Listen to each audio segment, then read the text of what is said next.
Everything seems like chaos in Washington, but President Trump actually provided us with some clarity this week. His administration's latest declarations about Ukraine show that Trump sees the war, at least in part, the way Vladimir Putin sees it. And at home, Trump's decision to fire as much of the federal workforce as he can indicates not only his loyalty to Elon Musk, but to a revolutionary idea about the role of government itself. Next. This is Washington Week with The Atlantic. Corporate funding provided by... In 1995, two friends set out to make wireless coverage accessible to all. With no long-term contracts, nationwide coverage, and 100% U.S.-based customer support. Consumer Cellular. Freedom calls. Additional funding is provided by Koo and Patricia Ewan for the Ewan Foundation, committed to bridging cultural differences in our communities. Sandra and Carl DeLay Magnuson, Rose Herschel and Andy Shreves, Robert and Susan Rosenbaum, the Corporation for Public Broadcasting, and by contributions to your PBS station from viewers like you. Thank you. Once again, from the David M. Rubenstein studio at WETA in Washington, Editor-in-Chief of The Atlantic and moderator, Jeffrey Goldberg. Good evening and welcome to Washington Week.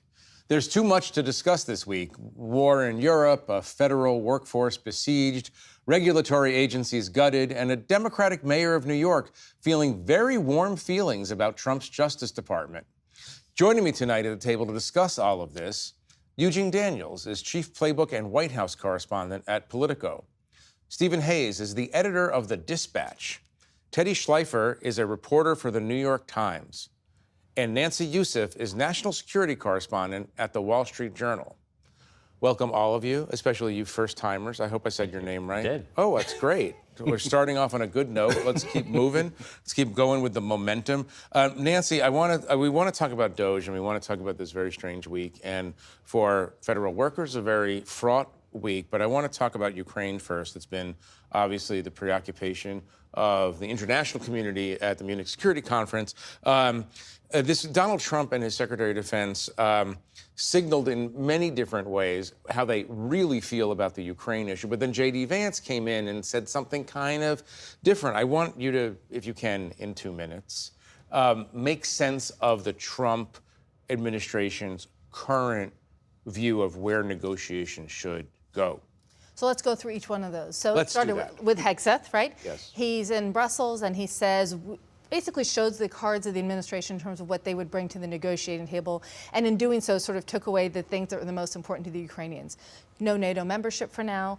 No, the prospects of going back to a 2014 border, not good. Right. And that there'd be no U.S. force presence. Then Trump followed up and started conversations with Putin and sort of showed his proclivity to side with Putin and signaled that any talks would be between him and Putin, reversing the U.S. position that any talks about Ukraine would involve Ukraine, and that Europe wouldn't necessarily be involved, that these would be more bilateral rather than a negotiated settlement. Russia and the U.S., in a sense, would carve up Ukraine however they saw fit. That's right.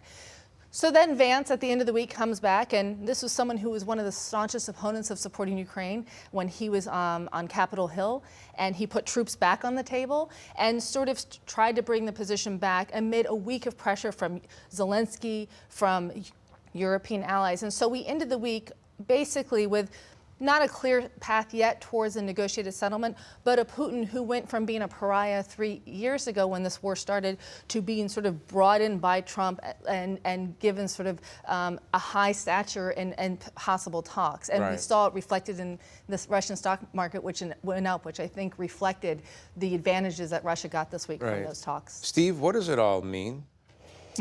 I mean, I think Nancy did a very good job of laying out sort of the chaos of the week and sort of head snapping back and forth. But I think we've seen the pivot, right? This is the beginning of the pivot. We've seen the move towards an accommodationist position on Russia from Donald Trump. If you look at the kinds of things that he talked about Russia, the G7, he talked about how he trusts Vladimir Putin, or at least believes that Vladimir Putin wants peace. Now, the person who invaded Ukraine, who ordered the invasion of Ukraine 3 years ago, Donald Trump is saying he wants peace. I think we've seen Donald Trump make his pivot. He clearly wants to work with Vladimir Putin. He respects strongmen. He has made no, I think, bones about the fact that he doesn't like or doesn't respect Volodymyr Zelensky. And J.D. Vance, I think, is hard to understand because it was sort of the dissonant note in what otherwise was a pretty And clear... Vance was the quasi-isolationist in the group. Literally said he doesn't care what happens to Ukraine. It felt like maybe they were trying to claw back after you make these major concessions preemptively. Maybe he's trying to claw back something because Donald Trump, remember, this is the art of the deal, right? He's the guy who knows how to use leverage, and then you give it all away from the outset. I think the thing has been most obvious for a long time, and is definitely this week, and all of what Nancy laid out, was that the words like isolationist, globalist for Donald Trump don't work, right? When he thinks about foreign policy, he's thinking transactionally, right? He thinks of it in the art of the deal. In any other way that he talks about, these people, whatever country, whether it's NATO, any kind of allies, they have been taking advantage of us. What are you going to give to my country for assistance? And I think he sees that with Ukraine. I don't think he sees Ukraine as a major player, like a big boy or big girl on the scene. But he does see Russia in that way, right? And so he has seemingly made very clear that he wants to have a cozier relationship, has the United States have a cozier relationship with Russia at the expense, it seems, of Ukraine. So one more question. You're in the White House all the time. Is the dissonance that we see, Hegseth is going this direction, Vance is going that direction, is that just kind of par for the course in a Trump administration, but ultimately Trump sets the tone? Or are there factions that are actually fighting in a meaningful way? Rubio also, for that matter. Are they fighting for a primacy in how this goes, how this is directed? They're not fighting just yet. I also think they don't really fully understand themselves what the United States stance is anymore on a lot of these places. And so when we're hearing what Donald Trump thinks about Ukraine, often they are hearing it for the first time as well. And it shows both Hegseth and Vance what it's like to be on the world stage and have to speak for the United States when you don't have clear and concise language from the leadership, which is Donald Trump. And you just follow what he says. Can I add really quickly? These were not ad hoc statements. That's what made it so interesting. Hegseth was reading from a sheet of paper. It was sort of watching real-time editing of policy on a public stage. That's why it's all so exciting. I want to turn to another source of excitement, Elon Musk. And the first thing I want you all to do is watch this clip of Musk in the Oval Office earlier this week with his 4-year-old son, X, who is named after his social media platform. But watch this clip. I'm not sure we should be sending $50 million worth of condoms to anywhere, frankly. I'm not sure that's something Americans would be really excited about. And that is really an enormous number of condoms, if you think about it. But if it went to Mozambique instead of Gaza, I'm like, okay, that's not as bad, but still, why are we doing that? So, Teddy, you're a Muscologist, among other Not an things. expert on whatever Elon's talking about right now. Yeah. I don't think anybody is. Yeah. But I want you all to sort of dissect that almost anthropologically or obviously politically. The whole scene is very unusual, and that's an understatement.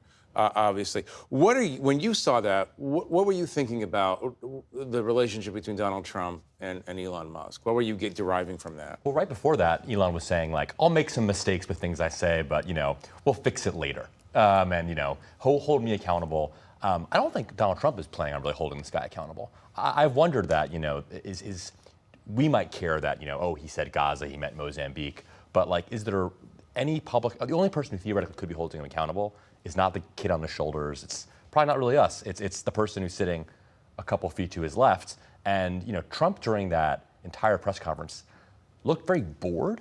He looked passive and disinterested, and ready for him to stop talking, Elon to stop talking.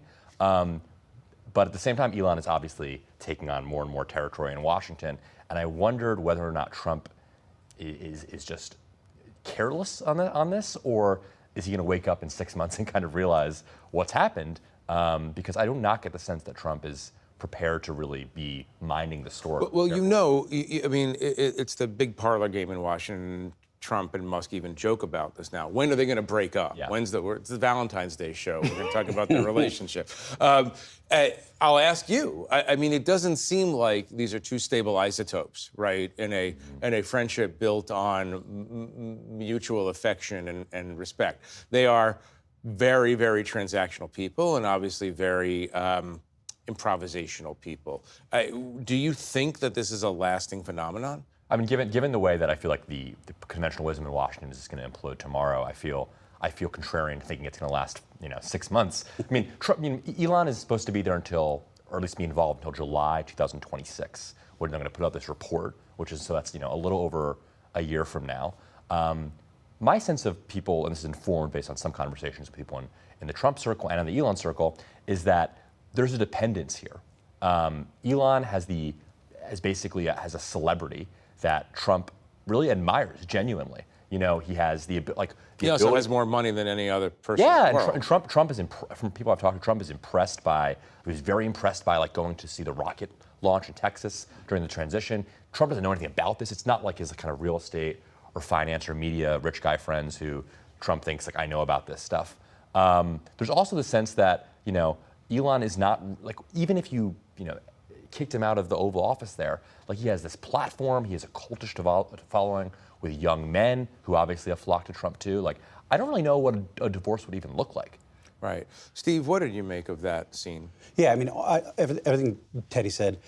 Plus, Elon Musk loves Donald Trump and says it again and again and again. He tweeted this last week, "I love Donald Trump as much as a straight man loves any man," or something like that. I mean, a paraphrase.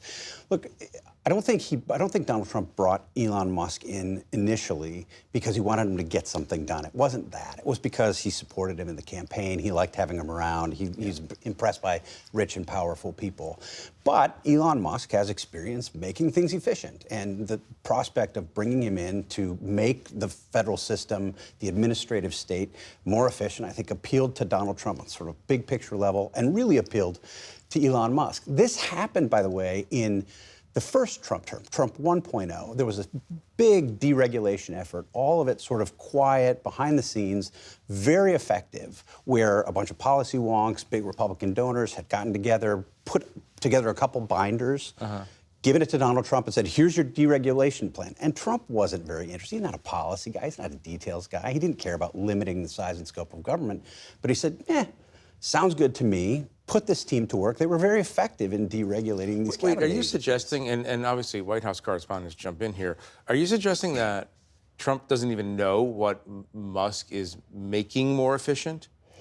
I don't think, I mean, at this point, he's impressed by the stuff that Musk tweets, right? I mean, you heard him, Trump was sort of catcalling or interjecting while Musk was explaining this and saying, tell him about the woman who made $30 million. And he loves that and he loves the attention. But I don't think Donald Trump isn't doing this because he has any deep ideological or philosophical commitment to limiting government.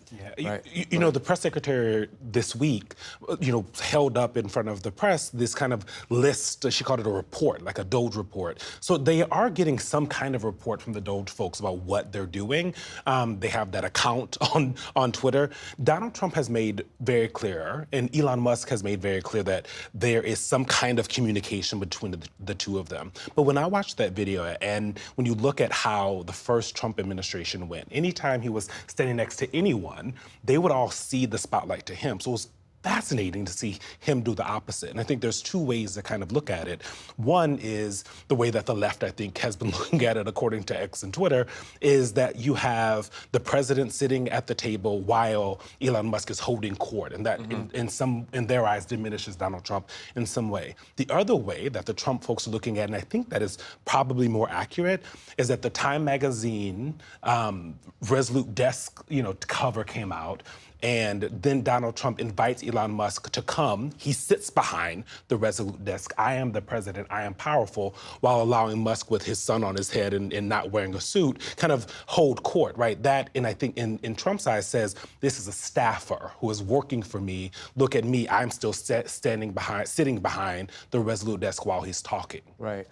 I was just gonna say, not only that, he gets to have Musk do the dirty work of getting rid of agencies or putting in Doge and has some distance. He sort of has the big message and presents Musk as sort of the enforcer. And so when we think about the timeline, I don't have the conventional thinking in terms of weeks or months. I think it's until the midterms. Right. Well, Teddy, let me ask you this. It seems like, well, there's a lot of the policies about which government agency to go after, why we don't like that particular government agency. This seems to be being done on the fly, almost as if he's taking direction from followers on Twitter, on X. I think that's literally true.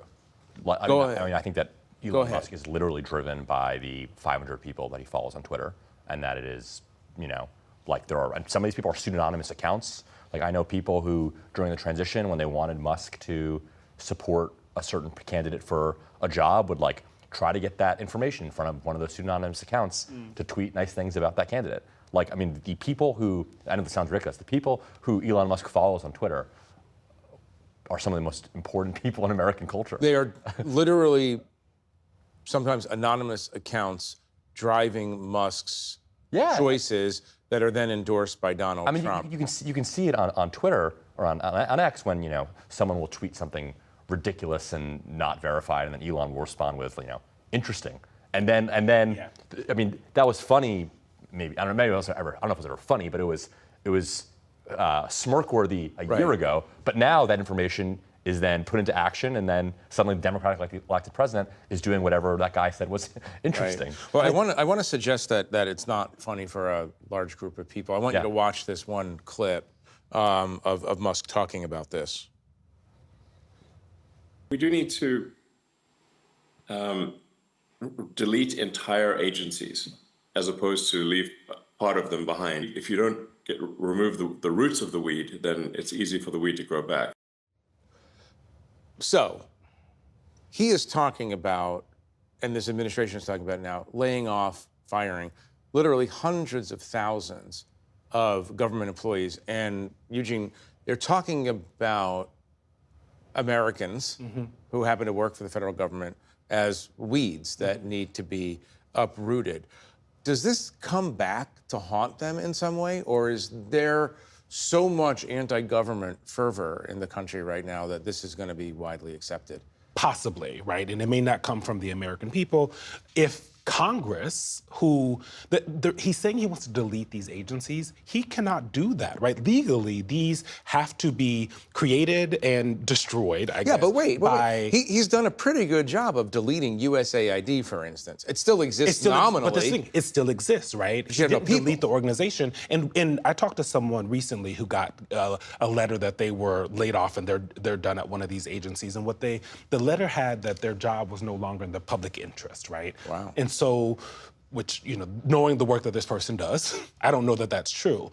And so he sees it as his job. He thinks that they have the backing of the American people because he spends so much time on X talking to these 500 accounts. But at the end of the day, the legal process is still working itself through. You had Linda McMahon, who might be the education secretary today, kind of hemming and hawing on whether or not the education department will exist.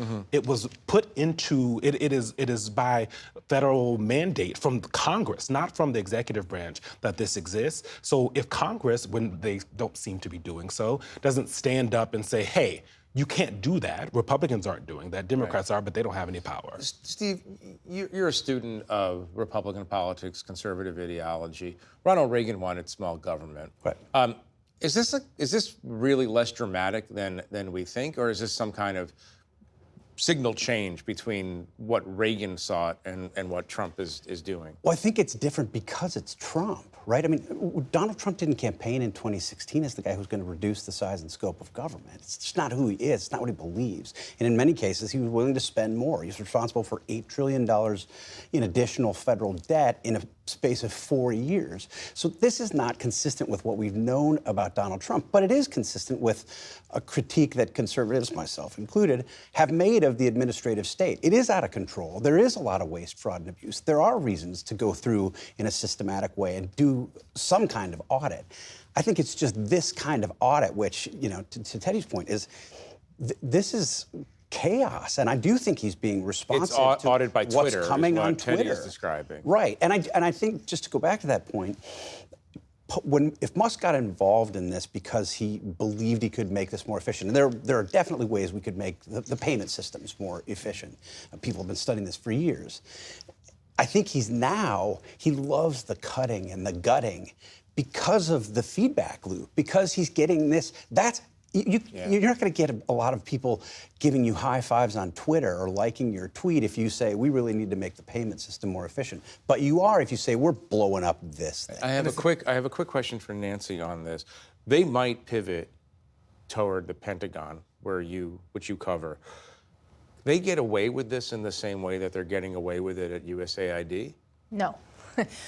USAID had a budget of $40 billion and 10,000 employees. Department of Defense is $800 billion plus, 3 million employees.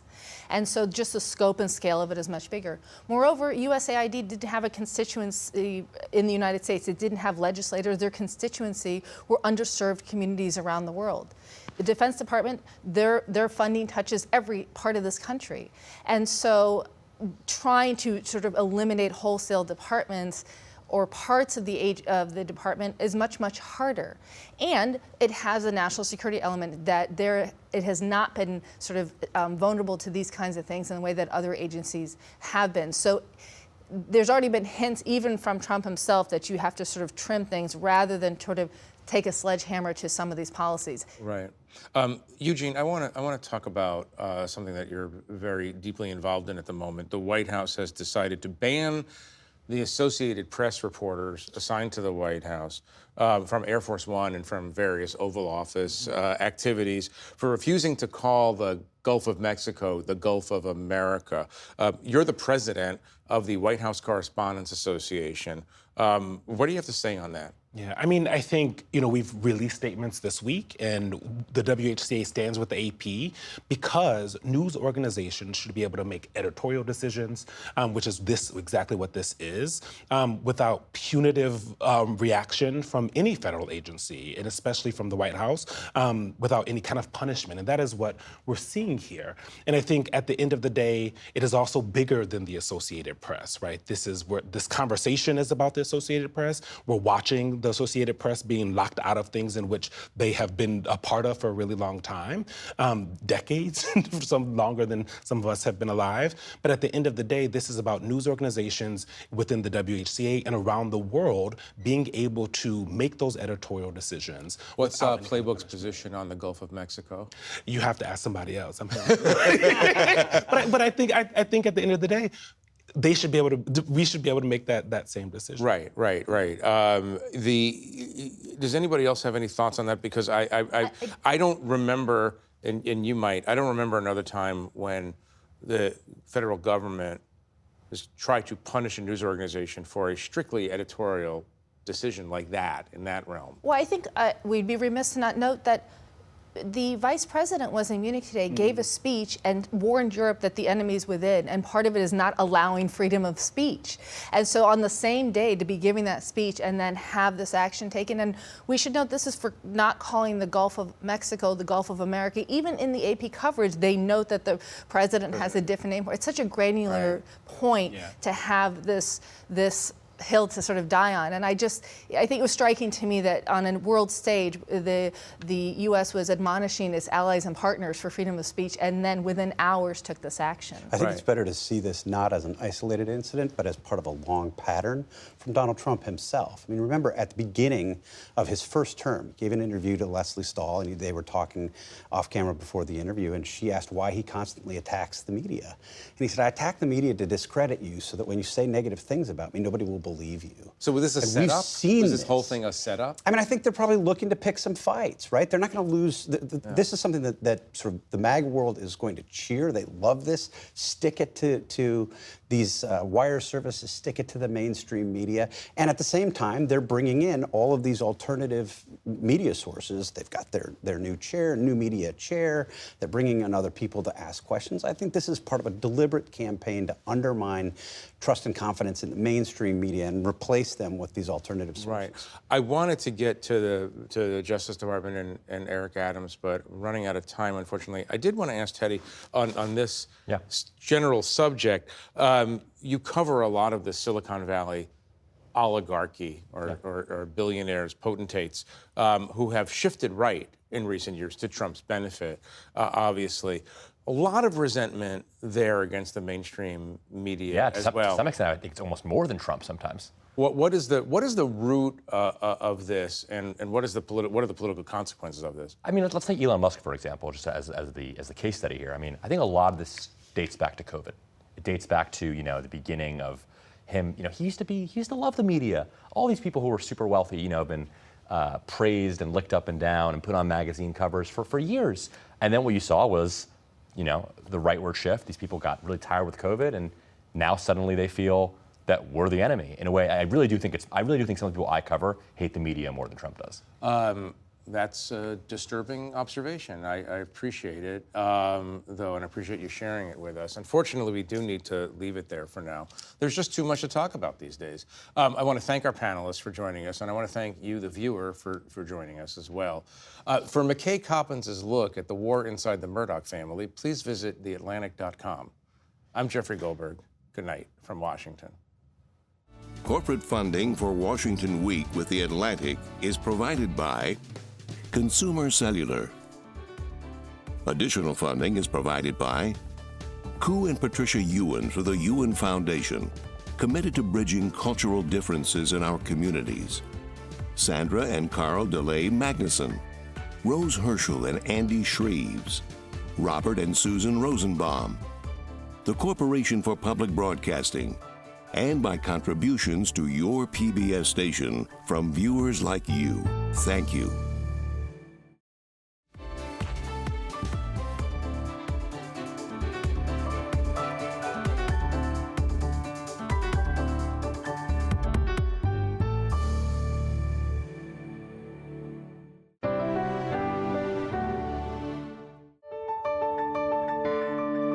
You're watching PBS.